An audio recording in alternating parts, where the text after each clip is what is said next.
Hi friends, welcome to my channel. இன்றைக்கி நம்ம channel என்ன பார்க்க போகிறோன்னா, நாங்கள் வந்து கொஞ்சம் கோழி வளர்க்குறோங்க.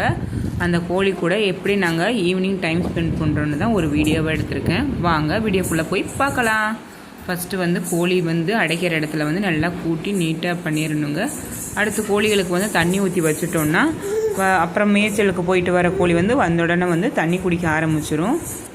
பாருங்களேன், ஒவ்வொரு கோழியை இப்போ வர ஆரம்பிச்சிருச்சு. வந்தோடனே பார்த்திங்கன்னா தண்ணி குடிக்க ஆரம்பிச்சிருச்சு. நம்ம ஃபஸ்ட்டே வந்து அரிசியெல்லாம் போட்டு வச்சுட்டோன்னா கோழிகள் வந்த உடனே வந்து அரிசி சாப்பிட்றதுக்கு தான் வந்து போகும். அதனால் வந்து தண்ணி மட்டும் ஊற்றி வச்சுட்டு அரிசி போடாமல் இருந்தோன்னா எல்லா கோழிகளும் வந்து தண்ணியை வந்து ஃபஸ்ட்டு குடிச்சிருங்க. அதுக்கப்புறம் நம்ம வந்து அரிசி போட்டால் கரெக்டாக இருக்கும். இப்போ எல்லா கோழிகளும் வந்து தண்ணி குடிச்சிருச்சு. இந்த டைம் பாருங்களேன், அரிசி போட்டால் வந்து கரெக்டாக இருக்கும். இது எல்லாமே வந்து சிறுவிடை கோழிகளுங்க. சின்னதாக தான் இருக்குது, அவ்வளோ சீக்கிரம் வந்து பெருசாகாது. இதுலேயே வந்து பெருவிடை கோழிகள்னு இருக்குது. அது வந்து சீக்கிரம் வந்து பெருசாயிரும். எங்ககிட்ட இருக்கிறது வந்து சிறுவிடை கோழிகள் தாங்க, நாட்டு கோழிகள் தான்.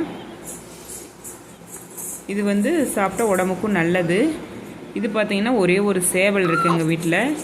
இது ஒரு கோழி தாங்க. இந்த கோழி வந்து முட்டை வச்சிருச்சு. இது அடக்கி வருதுன்னு நினைக்கிறேன். இந்த கோழி பண்ணுற சேட்டையை பார்த்தீங்களா. இன்னொரு கோழி, கருப்பு கோழி வந்து நாங்கள் அடக்கி வச்சுருக்கோம்.